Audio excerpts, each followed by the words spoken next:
All right, sit your ass down. We need to have a serious conversation about money, and I'm about to shatter every bullshit myth your parents, your school, and Instagram influencers have been feeding you. Today, we're talking about how money actually works in the real world. Not the fairy tale version where you just work hard and save. And definitely not the fantasy version where you buy a course for $997 and suddenly become a millionaire. I'm talking about the brutal, unsexy, actual mechanics of money. Income, expenses, inflation, and the wealth creation cycle that nobody wants to explain to you because it doesn't fit in a 30-second TikTok. By the end of this video, you're either going to have a complete mental breakdown realizing how screwed you are, or you're going to finally understand how to unfuck your financial situation. Maybe both. Probably both. Let's go. Here's a fun statistic that should terrify you. The average American thinks they understand money, but 60% of them can't cover a $1,000 emergency expense without going into debt. 60%. That means most people are one broken transmission away from financial catastrophe, but they'll still argue with you about cryptocurrency on Twitter like they're Warren Buffett's secret protege. The problem isn't that people are stupid. The problem is that nobody has ever actually explained how this shit works. So buckle up because we're about to fix that. Let's start with income, because apparently some of you think having a job means you're financially secure. Cute. Your income is not how much money you make. Let me say that again for the people in the back who are already typing angry comments. Your income is not how much money you make. When your boss says you make $60,000 a year, that's a lie. Well, not a lie exactly, but it's definitely misleading as hell. That's your gross income. That's the number before the government, your health insurance, your retirement contributions, and 17 other things take their cut. Your actual income, the money that hits your bank account, is your net income. And that number is usually 25 to 35% less than what you think you make. So when you're sitting there wondering why you can't afford shit on your good salary, it's because you're living a lifestyle based on money you never actually received. You're budgeting with imaginary numbers like you're playing Monopoly, except the bank is real, and they will absolutely take your house. Here's the first brutal truth. A high income doesn't mean shit if you don't understand the rest of this equation. I know people making $200,000 a year who are broke. Broke! Living paycheck to paycheck, stressed about bills, one job loss away from disaster. How? Because they never learned that income is just the first domino. It's what you do with it that matters. And what do most people do? They immediately upgrade their lifestyle to match their income. Get a raise? New car. Promotion. Bigger apartment. Bonus? Vacation to Bali that you'll be paying off for 6 months. This is called lifestyle inflation, and it's the financial equivalent of running on a treadmill. You're moving, you're sweating, you're exhausted, but you're not actually going anywhere. You're just getting tired in the same spot. Now let's talk about expenses, because this is where most of you are hemorrhaging money like a stabbing victim, and don't even realize it. Expenses come in two flavors, fixed and variable. Fixed expenses are your rent, car payment, insurance, the shit that doesn't change month to month. Variable expenses are groceries, entertainment, that $8 coffee you need every morning because apparently you can't function without overpriced bean water. Here's what happens. Most people add up their fixed expenses, feel pretty good about themselves, and then completely ignore their variable expenses. Then they wonder where their money went at the end of the month, like it just evaporated into the fucking atmosphere. I don't know where it all goes. Yes, you do, Karen. It goes to DoorDash. Target runs you only browsed at, subscription services you forgot you signed up for, and random Amazon purchases at 2 a.m. when you couldn't sleep. The average person has 12 subscription services they're paying for. 12. Netflix, Spotify, Amazon Prime, HBO Max, Disney Plus, that gym membership you used twice in January, the meditation app you downloaded during a panic attack, the recipe box you never cook from. It adds up to hundreds of dollars a month. You're out here clipping digital coupons to save 50 cents on toothpaste, while simultaneously pissing away $300 a month on subscriptions you barely use. Make it make sense. And don't even get me started on convenience expenses. You're too tired to cook, so you DoorDash for $35 what would have cost $8 to make. Too busy to do laundry, so you buy new clothes. Too lazy to pack a lunch, so you spend $15 a day eating out. Congratulations, you've turned convenience into a full-time expense, and it's bleeding you dry. You've probably heard of the 50-30-20 rule. 50% of your income to needs, 30% to wants, 20% to savings and debt repayment. Sounds great, right? Clean, simple, easy to remember. Here's the problem. Most of you are doing 70-30-0 and wondering why you're broke. Your needs category has ballooned to include shit that is absolutely not needs. That $200 a month car payment? Yeah, that's probably a want disguised as a need. You need transportation. You don't need a 2023 model with heated seats and a sunroof.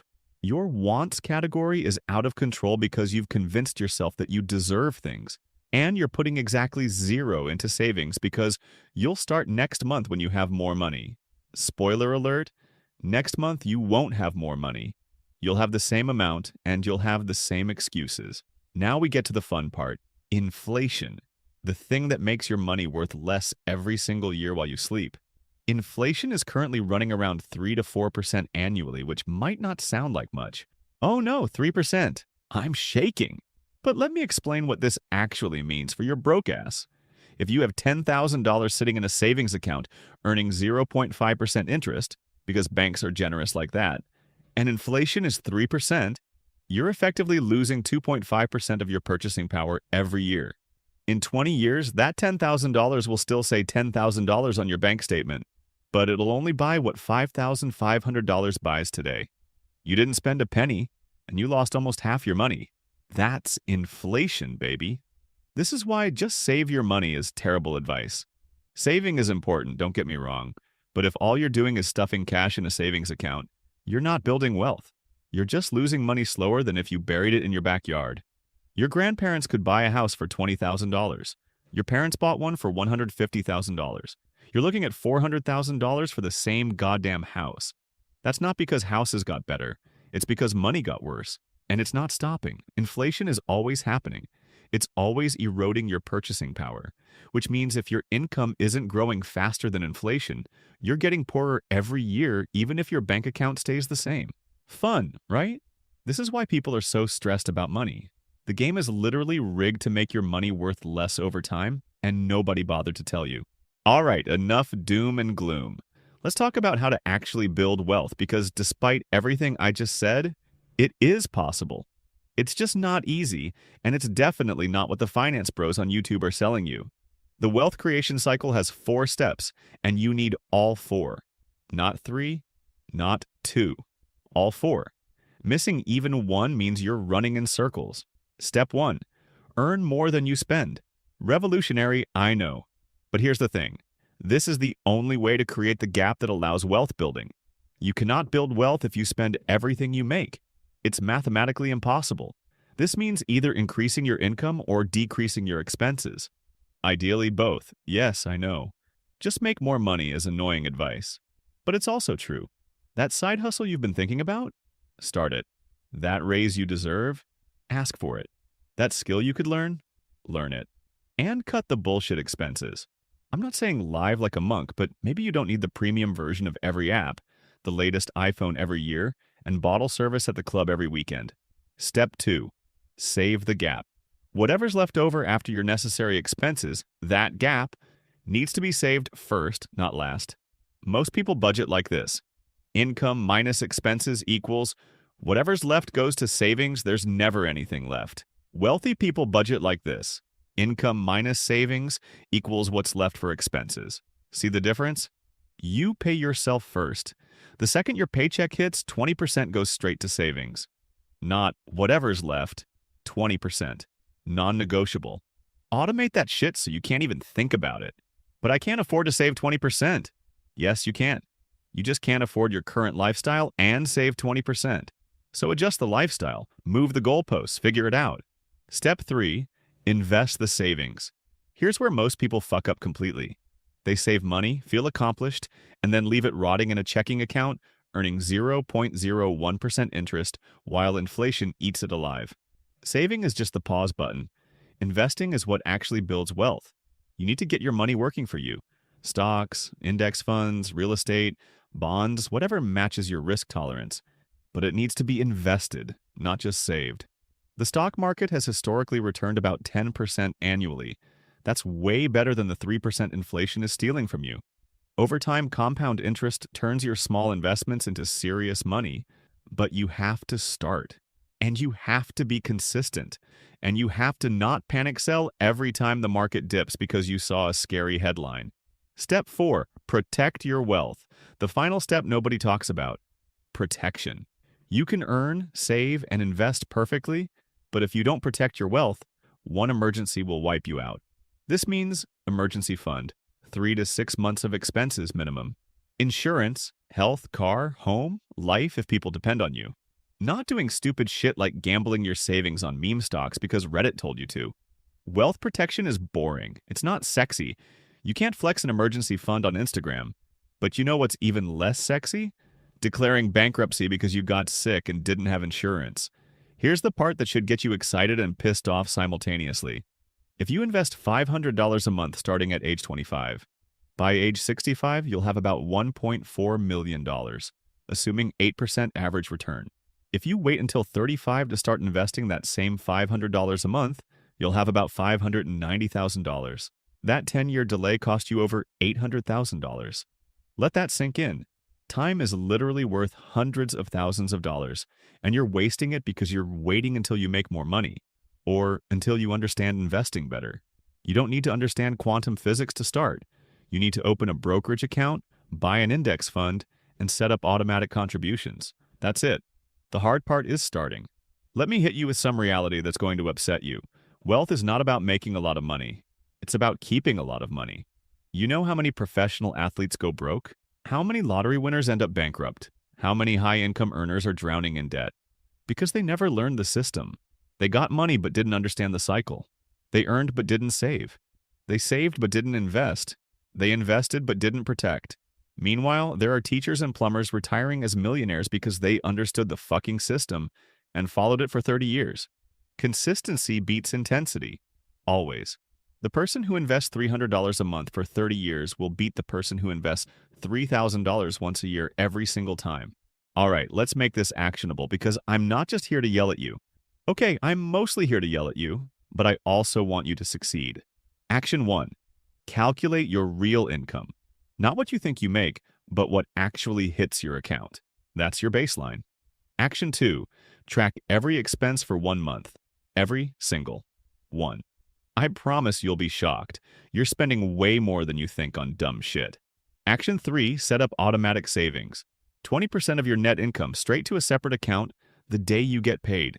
Automate it so you can't be weak. Action 4. Open an investment account if you don't have one. Vanguard, Fidelity, Schwab, I don't care which one. Just open it. Buy a low-cost index fund. Start with whatever you can afford, even if it's $50. Action 5. Build a $1,000 emergency fund ASAP. Then build it to 1 month of expenses. Then 3 months. Then 6. This is your life won't completely fuck me fund. Look, I get it. This isn't fun. Budgeting isn't sexy. Investing is scary. Thinking about inflation is depressing. But you know what's more depressing? Being 60 years old and still working because you never figured this shit out. Being stressed about money your entire life. Never building anything. Never having security. Always being one emergency away from disaster. Money doesn't buy happiness, but being broke will absolutely buy you stress, anxiety, and limitations on every aspect of your life. The system I just laid out, income management, expense control, investing, and protection, is not complicated. It's not secret knowledge. It's not a hack or a trick. It's just basic financial literacy that should have been taught in school but wasn't because the system prefers you to be dumb and broke and in debt. So, you have a choice. You can keep doing what you're doing and hope things magically get better, or you can actually implement this stuff and take control of your financial future. Start small. Start today. Start imperfectly. Just fucking start. Your future self is either going to thank you or curse you. That choice is happening right now, with every dollar you earn and every decision you make. Don't be the person who looks back in 20 years and thinks, I wish I had started earlier. Be the person who starts now.